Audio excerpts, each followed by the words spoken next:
So when you hear the name McAfee, you probably think of that little pop-up on your computer, right? The antivirus software that, for a time, was everywhere. But the guy behind the software, John McAfee, well, his story is one of the wildest, most brilliant, and just deeply strange tales in all of tech history. We're going to unpack this whole thing. And this is a tweet from John McAfee himself, just a couple of years before he died. He was already on the run, totally convinced that powerful people were out to get him. And with this message, and a tattoo, by the way, that literally said WHHCKED, he was making it crystal clear to the world, hey, if I'm found hanged, it wasn't me. And then, fast forward to June 23, 2021, and this is what happened. McAfee was found dead in a prison cell in Barcelona. The official cause? Suicide by hanging. The exact scenario he warned everyone about. And right there, that's the whole McAfee paradox in a nutshell. The larger-than-life myth he built, crashing into the grim reality of his end. All right, so to really get a handle on this guy's incredible life, we have to start with the mystery surrounding his death. So the official story is pretty straightforward. A Spanish autopsy confirmed suicide, a court backed it up, case closed, right? Well, not for his wife, Janice McAfee, or for the legions of his followers online. They don't buy it. They point to his constant warnings, his claims that U.S. officials were after him. They believe he was whacked, just like he said he would be. And look, this is what makes it all so compelling. This wasn't just some random tech millionaire. This guy was a genuine pioneer. So it raises the question that's really at the heart of this whole story. How on earth did the guy who created the world's first commercial antivirus software end up here? To figure that out, we've got to go way back to the beginning. All right, let's rewind the clock. Section 2, Birth of an Empire.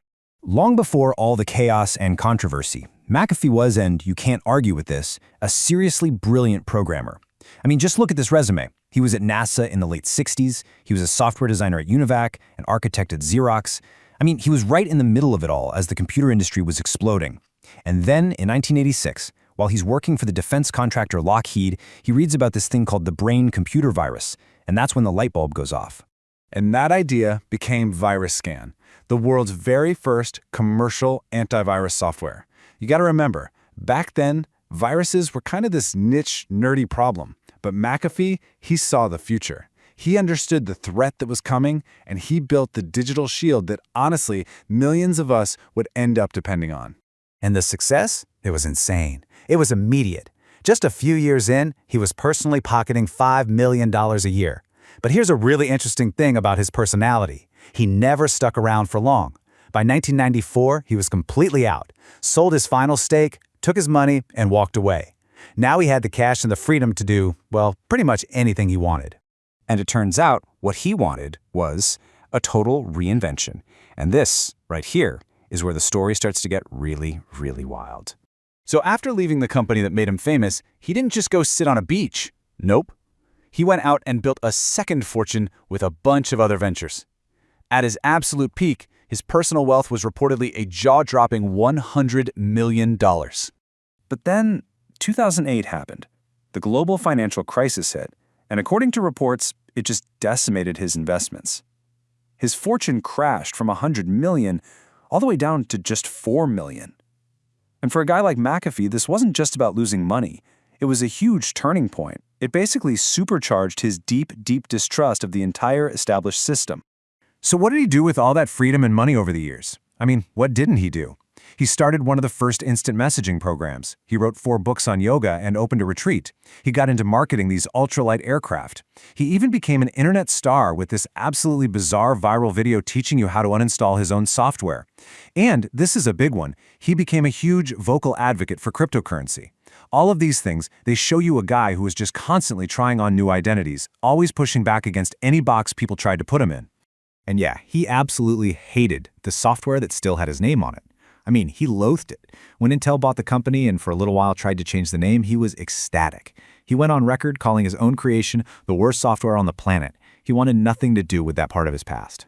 This whole anti-establishment, anti-system persona, it naturally led him into his next act, politics. He actually ran for the Libertarian Party's presidential nomination not once but twice in 2016 and 2020.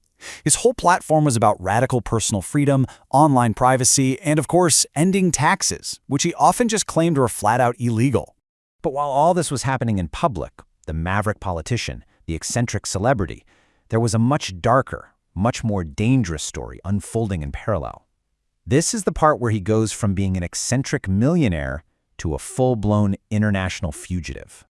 So after that financial crash basically blew up his fortune, he packed up and left the US for Belize. And this move really seems to be driven by that intense distrust of the system he felt had betrayed him. He sets up this compound, hires a bunch of armed guards, and starts a company looking into herbal antibiotics.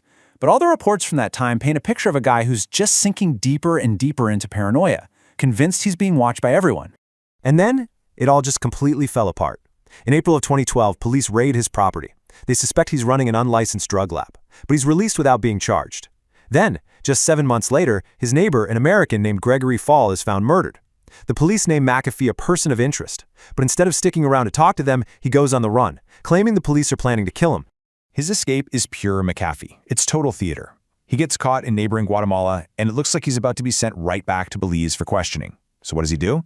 He fakes 2 minor heart attacks while he's in custody. He admitted later it was all an act, a brilliant ploy to buy his lawyers just enough time to file some appeals and get him deported back to the US instead of Belize. And the craziest part? It actually worked. So he makes it back to the United States, but he's not in the clear, not even close. In fact, this final chapter of his life would be defined by him running from American law enforcement. So what were the charges that finally caught up to him? It really boils down to 2 big indictments. First, the Department of Justice hit him with tax evasion. They said he didn't file tax returns for years, on millions he earned between 2014 and 2018. Then the SEC came after him for securities fraud, claiming he was running a cryptocurrency pump-and-dump scheme, basically getting paid to hype up digital coins to his followers online, making millions, and never telling anyone he was being paid to do it. And this is how it all ended, the final timeline. In October 2020, he's arrested in Spain on that U.S. warrant. He spends the next 8 months locked up in a Spanish prison while the lawyers fight it out. Then, on the morning of June 23, 2021, the big news comes down. The Spanish National Court gives the green light for his extradition to the U.S., and just a few hours after that decision, he was found dead in his cell. And that brings us right back to where we started. You've got the official story, right? Backed up by the Spanish courts, an official autopsy. It's suicide. But then you have McAfee's own words, which created this incredibly powerful counter-narrative that he knew would outlive him. The idea that if he was found hanged, it meant he was murdered. He basically wrote the conspiracy theory for his own death years in advance. So in the end, who was the real John McAfee? Was he a brilliant tech pioneer who literally changed the way we all use computers? Was he some kind of libertarian prophet, fighting against government overreach? Or was he just a paranoid, self-destructive fugitive running from the chaos he created? The thing is, the real answer is that he was probably all of those things, all at once.